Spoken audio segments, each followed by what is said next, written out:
தனது உயிருக்கு கனடாவிலிருந்து அச்சுறுத்தல் விடுக்கப்பட்டதால் தனக்கு பாதுகாப்பு அவசியம் என இந்த வாரம் யாழ் காவல்துறையில் அடைக்கலநாதன் முறைப்பாடு ஒன்றை முன்வைத்திருக்கின்றார்.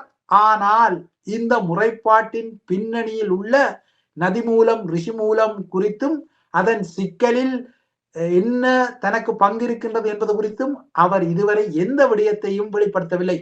அதாவது இந்த சிக்கலில் தனது குரலை ஒத்த ஒரு குரல் சமூக வலைத்தள பதிவுகளில் தொடர்ந்தும் ஒலிக்கும் போது இந்த விடயத்தில் செல்வம் அடைக்கலநாதன் மௌனம் காப்பது தமிழ் தேசிய அரசியல் தளத்திலேறிய ஒரு தலைவருக்குரிய வெளிப்படை தன்மையாக காணப்படவில்லை. தனது குரலை ஒத்த ஒரு குரலின் அச்சுறுத்தலை எதிர்கொண்ட மறுமுனை நபர் தற்கொலை செய்து கொண்டதாக கூறப்படும் நிலையில் இந்த விடயத்தில் ஊடகங்களுக்கு வெளிப்படை தன்மையுடன் பதில் அளித்துக் கொள்வதை செல்வம் அடைக்கலநாதன் தொடர்ந்தும் தவிர்த்துக் கொள்வது அவருக்கு இந்த விடயங்களில் ஏதோ ஒரு மடிக்கணம் இருப்பதான ஐயத்தை மீண்டும் மீண்டும் வலுப்படுத்திக் கொள்கின்றது.